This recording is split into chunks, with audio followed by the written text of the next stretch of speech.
Il est 12 heures sur les antennes de la RTS2. Mesdames et messieurs, bienvenue sur notre chaîne pour ce nouveau numéro de votre magazine Midi Actu. Voici le sommaire du jour.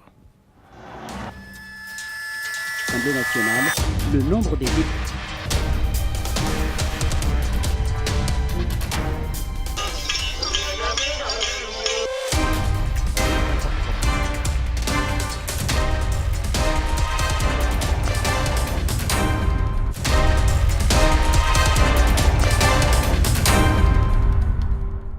Et notre invité du jour s'appelle Monsieur Serine Mor Sen. Il est consultant en économie, en finance et en gestion de projet. Bienvenue Monsieur Sen.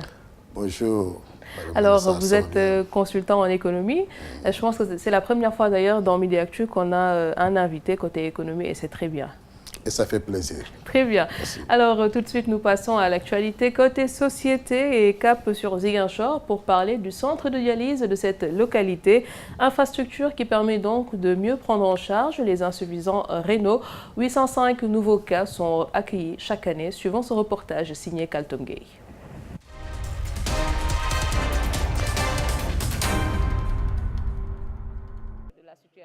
C'est devenu une routine maintenant pour Aliou Cissé, souffrant d'insuffisance rénale depuis plus de 3 ans. Pour avoir une prise en charge rapide, il a quitté Dakar pour venir s'installer à Ziguinchor. Parce qu'il n'y a pas de place. Il n'y a pas de place dans les hôpitaux publics. Ceci renseigne sur le nombre important de personnes atteintes de cette maladie, une maladie qui a plusieurs formes. Alors ici, qui dit insuffisance rénale chronique, c'est une altération de la fonction rénale de manière irréversible, qui est lente et progressive, mais de manière irréversible. Et l'évolution se fera vers un traitement de suppléance à travers, à savoir la dialyse, c'est l'hémodialyse ou la dialyse péritonéale et la transplantation rénale. Et il faut savoir à côté, il y a une autre forme qu'on appelle l'insuffisance rénale aiguë. L'insuffisance rénale aiguë, par contre, c'est une altération de la fonction rénale, mais qu'on peut corriger, qu'on peut traiter et les patients peuvent être déclarés guéris. Le centre d'hémodialyse de Ziguinchor ne désemplit pas. Chaque jour, ce sont de nouveaux patients qui arrivent. Le taux est très élevé. C'est 805 nouveaux cas en 2 ans. 805, peut-être c'est l'effet cumulatif, c'est les 3 régions qui envoient, c'est les 3 régions qui reçoivent, à savoir Ziguinchor, Sédhiou, Kolda, plus la Guinée-Bissau et la Guinée-Conakry. Ben, ça pourrait expliquer quand même ce taux important en termes d'incidence. Et la répartition, il y a eu 205 hommes et 618 femmes. 618 femmes et 6 enfants. Les chiffres le montrent, les femmes sont les plus touchées, des cas qui s'expliquent. C'est les infections parce que nous connaissons les contextes. Elles font des infections urinaires par exemple, à répétition, et ce n'est pas diagnostiqué, ou bien c'est sous-diagnostiqué, ou bien même c'est maltraité. C'est ça qui peut, c'est une possibilité, c'est ça qui peut évoluer aussi vers une insuffisance rénale chronique. Donc et encore, il y a le postpartum. Il y a l'accouchement, il y a des femmes qui sont là hospitalisées, qui sont hémodialysées. C'est des séquelles en fait. C'est des séquelles de l'accouchement. Même si la dialyse est gratuite, l'insuffisance rénale reste une maladie coûteuse. Le casse-tête des médicaments demeure. Sans ressources, le suivi du traitement est difficile. Nous avons besoin de fonds. Il ne s'agit pas de donner 200 000 francs, 300 000 francs dans le vide, mais c'est juste pour nous permettre de démarrer une activité professionnelle. C'est-à-dire le jour que tu ne viens pas à la dialyse, tu vas aller travailler dans ton bureau ou bien tu vas aller travailler. Et puis ça adoucit aussi le stress avec lequel vous vivez au quotidien. Et pour une prise en charge optimale, il est nécessaire de renforcer le dispositif dans les autres régions du Sud. C'est quoi? C'est augmenter d'abord le nombre de machines, c'est la capacité. Et le centre ne pourra pas accueillir toutes ces personnes, ce n'est pas possible, tous ces patients. Deuxièmement, je pense qu'il faut ouvrir aussi les centres dans les régions voisines. Et ces régions voisines, c'est Sédhiou, c'est Kolda, je pense que c'est important, il faut ouvrir ces centres de dialyse. Et le souci énorme que nous avons, c'est les ressources humaines. C'est un problème de ressources humaines que nous avons actuellement. Donc là, comme néphrologue, moi je suis le seul néphrologue de la zone, j'imagine que c'est difficile, mais on fait avec. La Journée mondiale du rein, célébrée le 15 mars dernier, est le prétexte pour sensibiliser, informer et échanger avec les populations sur l'importance de la prévention. Parce qu'une fois malade, c'est pour la vie.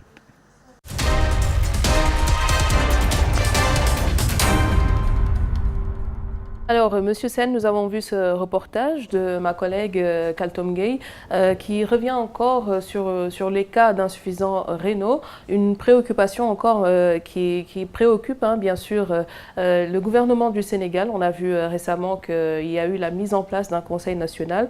Donc, on est en train de vraiment se concerter pour pouvoir trouver une solution. Il semble que la prévention reste quand même ce qu'il faut faire. Oui, effectivement, la prévention, elle est capitale dans le système de santé d'un pays. Parce que, comme vous le savez, en économie, nous accordons une importance capitale, n'est-ce pas, à la ressource humaine. Parce que c'est un facteur de production. Et pour que ce facteur puisse contribuer efficacement dans l'économie de son pays, il faut que ce facteur soit en très bonne santé. Donc la santé est pratiquement des éléments phares de la performance économique d'un pays. Tout à fait. Et tout de suite, nous allons, mesdames et messieurs, à Thiès pour parler d'enseignement supérieur. Les sortants de l'ISEP obtiennent un diplôme de technicien supérieur. On compte aussi une insertion de 70% dans la filière métier du rail. Celle-ci existe depuis 2013 à l'Institut. Reportage.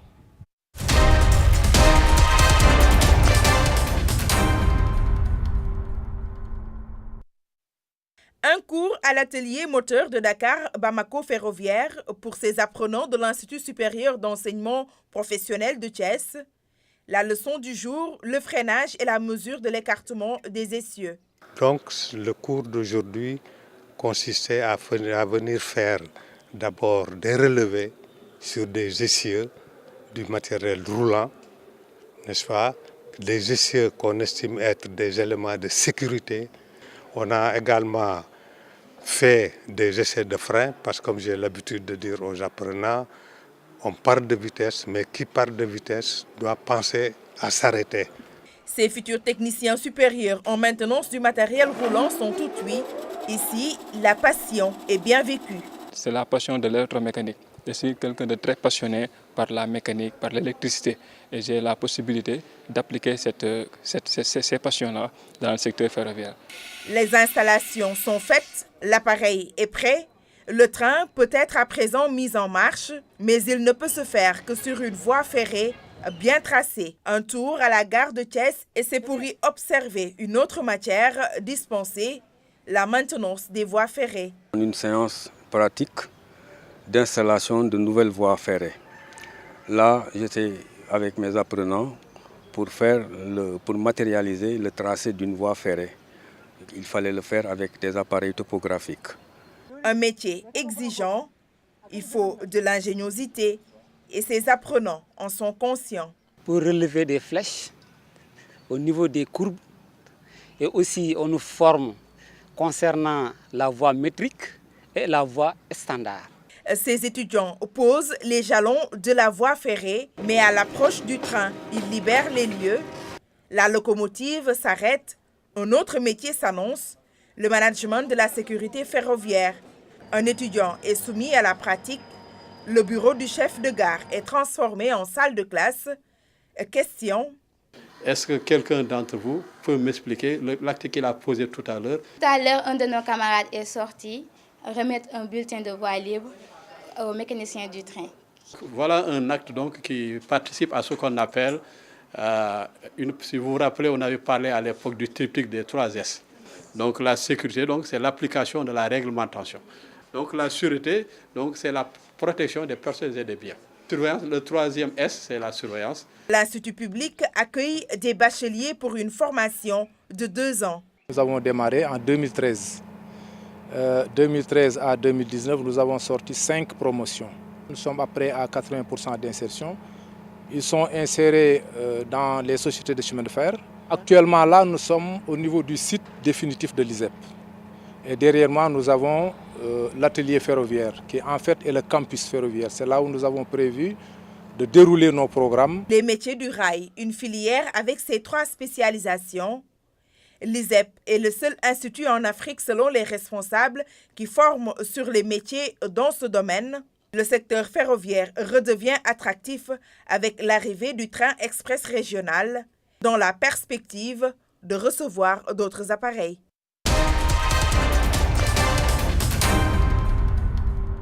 Voilà, donc Monsieur Sen, encore on voit ici que donc, des sortants de l'ISEP sont formés au métier du rail et je pense que c'est une très bonne initiative si on sait que bientôt le train donc express régional sera disponible.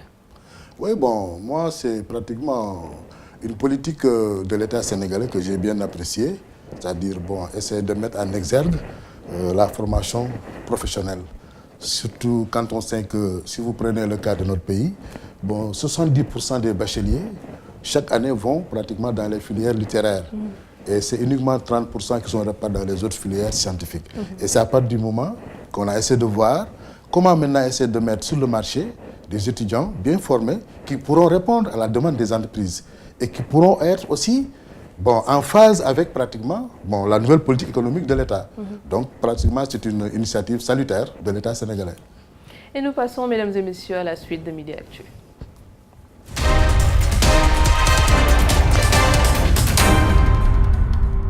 Côté TIC, nous nous intéressons aujourd'hui au hashtag représenté par le symbole dièse, couramment donc utilisé sur les réseaux sociaux. Il semble que c'est Twitter qui l'a fait connaître, suivant d'ailleurs les explications de M. Mohamed Sis, social media manager, qui nous explique l'utilité du hashtag. Un mot commençant par dièse, ça peut être un mot ou bien un groupe de mots, une expression utilisée sur les médias sociaux afin un peu de suivre une actualité ou bien des faits diffusés sur les médias sociaux. Il sert tout simplement à faire le tracking, ce qu'on appelle le suivi un peu d'un fait ou bien d'une actualité sur les réseaux sociaux. Mais également, ça permet de regrouper toutes les informations relatives à ce fait-là sur un même groupe de mots ou bien un mot commençant par dièse. Et ça permet de ne pas se perdre sur les médias sociaux, parce qu'on a besoin de chercher une thématique quelconque. Par exemple, sur Facebook, si on recherche la thématique management, il suffit juste de mettre dièse devant management. Et voilà, on aura accès à toutes les actualités relatives au terme management. Et il en est de même sur Twitter, Instagram ou LinkedIn. Ça dépend des besoins et des plateformes. Il n'y a pas une procédure complexe ou bien spécifique. Il suffit juste de mettre un dièse avant le mot et de le coller au mot dont vous souhaitez faire un hashtag. Et voilà, c'est fini, vous aurez votre hashtag à vous. C'est comme la naissance du hashtag Kébetou. C'était comme ça. Il a suffi de mettre un mot dièse avant Kébetou, qui signifie gazouiller ou bien tweeter. Et voilà, le hashtag est né, tout le monde l'utilise. Maintenant, toute personne qui a besoin d'informations relatives au Sénégal met le hashtag Kébetou sur sa barre de recherche et trouve toutes les informations relatives au Sénégal.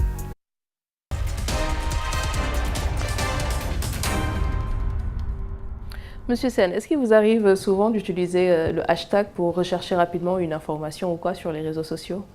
Oui, absolument. Moi, je suis très intique. Je l'utilise souvent, surtout dans mes recherches.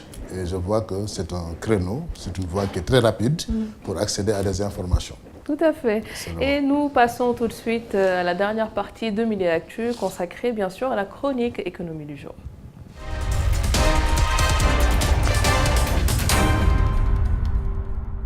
Justement, économie, parlons comptabilité nationale, outil patrimonial qui permet bien sûr de connaître périodiquement le résultat de l'activité d'une entreprise. Par exemple, de plus amples explications avec M.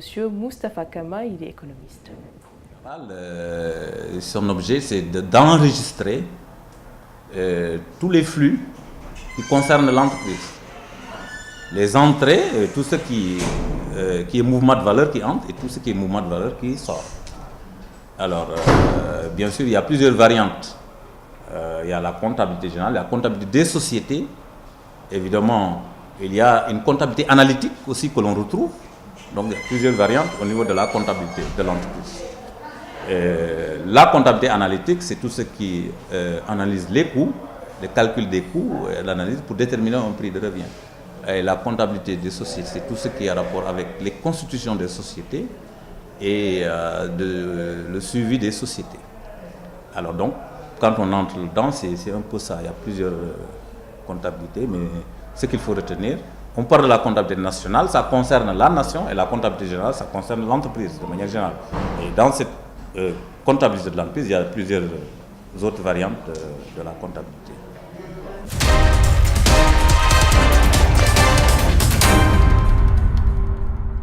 Alors, Monsieur Sen, si je comprends bien, il existe la comptabilité nationale qui est différente de la comptabilité générale. Est-ce qu'on peut revenir sur les concepts de base de la comptabilité? Quelle comptabilité? Nationale. La comptabilité nationale. Oui. Effectivement, la comptabilité nationale, c'est un outil. Vous savez qu'en économie, il y a une branche qu'on appelle l'analyse économique, qui est scindée en deux parties. Il y a la macroéconomie et la microéconomie.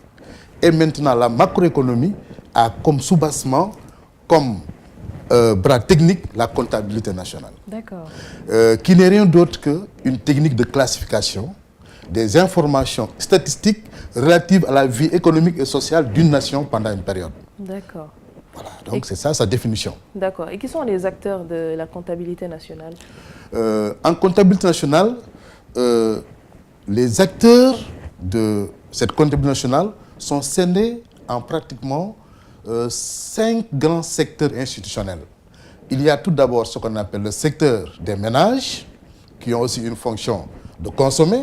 Il y a le secteur des entreprises non financières, qui ont pour fonction principale de produire des biens et services marchands non financiers. Il y a le secteur des institutions financières, où on retrouve les banques et les assurances, qui ont pour rôle de financer l'économie du pays. Il y a le secteur des administrations, qui a pratiquement 2 composantes, les administrations publiques et les administrations privées. Et enfin, il y a ce qu'on appelle le secteur du reste du monde. Parce qu'une économie ne peut pas fonctionner sans pour autant avoir des relations avec l'extérieur qu'on appelle, dans notre jargon, le reste du monde. D'accord. Voici les acteurs qui font pratiquement la maquette d'une économie nationale. D'accord. Et si on devait revenir justement sur le rôle de la comptabilité dans les différentes politiques de l'État, qu'est-ce que ce serait? La compta nationale, n'est-ce pas, a un rôle très capital, n'est-ce pas, dans l'économie d'un pays, parce que tout d'abord, c'est une comptabilité qui permet de connaître ce qu'on appelle les grandeurs économiques de ce pays, les données, les informations chiffrées. Par exemple, si vous voulez savoir actuellement quel est le produit intérieur brut du Sénégal, c'est-à-dire toute la richesse qui est créée durant l'année, il faut passer par la comptabilité nationale. Donc c'est la compta nationale qui permet de donner des informations chiffrées sur l'économie sénégalaise. Si vous voulez savoir combien le Sénégal a exporté vers l'Union européenne, combien le Sénégal a importé, tout ça c'est la compta nationale qui permet d'avoir ça. Ça c'est son premier rôle. Son deuxième rôle, c'est grâce à la compta nationale, on peut faire ce qu'on appelle des comparaisons entre pays. Autrement dit, si vous voulez comparer l'économie sénégalaise à l'économie mauritanienne ou bien à l'économie burkinabé, vous allez passer par la comptabilité nationale de ces différents pays. Et là, vous aurez une idée sur le degré de performance de chacun de ces pays. Troisième rôle, la compta nationale permet de faire des prévisions dans le temps. Parce que gouverner, c'est prévoir. Nous sommes en 2019. Pour savoir, pour estimer ce qui va se passer dans 10-15 ans, il faut passer par la compta nationale et à qui on va coupler une science qu'on appelle l'économétrie et qui va nous permettre de savoir qu'est-ce qui va se passer dans 10 ans. Donc voici les 3 principales fonctions de la compta nationale. Et quels sont les principes de base sur lesquels repose la comptabilité nationale? En tant que technique, la compta nationale repose sur pratiquement 4 principes de base. Le premier principe, c'est ce qu'on appelle le principe de l'annualité. Ça veut dire qu'en compta nationale, toutes les données qui sont enregistrées sont des données annuelles. Ce sont des données pour une période qui sont collectées pour une période de 12 mois. Ça, c'est le premier principe. Le deuxième principe, c'est ce qu'on appelle le principe de l'enregistrement comptable. Ça veut dire que ces secteurs que je viens de citer tout de suite, chacun a un compte dans lequel seront enregistrés à droite les ressources perçues dans l'année et à gauche les emplois décaissés durant l'année. Et c'est ça qui va permettre aux techniciens de la comptabilité nationale à la fin de l'année de faire un solde pour savoir tel secteur a été déficitaire ou bien excédentaire. Donc c'est ça le deuxième principe, le principe d'enregistrement comptable. Le troisième principe sur lequel repose la compta nationale, c'est ce qu'on appelle le principe de la partie double. D'accord. Ça veut dire quoi? Ça veut dire qu'en compta nationale, chaque fois que vous enregistrez, n'est-ce pas, des éléments du côté des ressources d'un secteur, ce même montant, vous devez l'enregistrer du côté des emplois dans un autre secteur pour qu'il y ait ce qu'on appelle un équilibre. Et le quatrième principe sur lequel repose la compta nationale, c'est que la compta nationale est une comptabilité de flux, pas une comptabilité de stock. C'est-à-dire que ce sont des mouvements qui sont enregistrés durant toute l'année. Très bien. Je pense qu'on vient de prouver tout l'intérêt d'avoir une rubrique consacrée à l'économie parce que vous nous expliquez en fait ce que c'est. Et je sais qu'en tout cas, les littéraires comme moi, on a souvent fait fi de cette matière-là. Mais dans les explications de M. Kama, il est aussi revenu sur la comptabilité générale. Est-ce qu'on peut rapidement revenir sur ce concept? Oui, la comptabilité générale, c'est ce qu'on appelle la comptabilité usuelle ou bien la comptabilité de l'entreprise. C'est une photocopie de l'entreprise. Vous savez que l'entreprise, durant une année, fonctionne avec des encaissements et des décaissements. C'est ce que M. Kama a appelé des flux. Et il y a deux types de flux. Il y a des flux monétaires et des flux financiers. Et pour donner une information à la fin de l'année, c'est ça le rôle de la comptabilité nationale. Parce que cette information, n'est-ce pas, sera sollicitée par les partenaires de l'entreprise, c'est-à-dire les dirigeants, ceux qui ont mis en place le capital de l'entreprise, auront besoin d'avoir une information à la fin de l'année. Les fournisseurs qui travaillent avec l'entreprise veulent savoir quel est le degré de performance de cette entreprise. Les clients de l'entreprise veulent aussi des informations. Même l'État a besoin d'informations sur l'entreprise. Donc c'est ça qui fait que sans cette comptabilité, on ne peut pas avoir d'informations sur l'entreprise. Donc c'est un système d'information. Et quelles peuvent être les conséquences d'une mauvaise gestion comptable pour une entreprise par exemple? Ah bien sûr, comme vous le dites, une mauvaise gestion, ça se traduit à la longue par la disparition de l'entreprise. Parce que si l'entreprise n'est pas bien gérée, ça veut dire que les ressources dont dispose l'entreprise ont été mal utilisées. Et en conséquence, l'entreprise ne pourra pas faire de profit. Et que la raison d'être de l'existence de l'entreprise, c'est de continuer à faire du profit. Tout à fait. Merci beaucoup, M. Sen. Je vous remercie. Alors, je signale que vous reviendrez régulièrement donc, dans Midi Actu parce que nous avons besoin de vos explications concernant, en tout cas, à tout ce qui est économie et finances. Donc, vous serez toujours le bienvenu dans Midi Actu. Non, ça me fera plaisir parce que c'est ça notre rôle. Tout à fait. C'est de partager notre connaissance avec pratiquement nos concitoyens. Très bien. Je vous remercie. Alors, il s'agissait bien sûr tout de suite de M. Serine Morsen. Il est donc consultant en économie, finance et gestion de projet. Alors, c'est la fin également de ce numéro de Midi Actu qui revient demain à partir de 12h sur la RTS2. On se quitte avec la météo du jour. Au revoir.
Nationale, le nombre des députés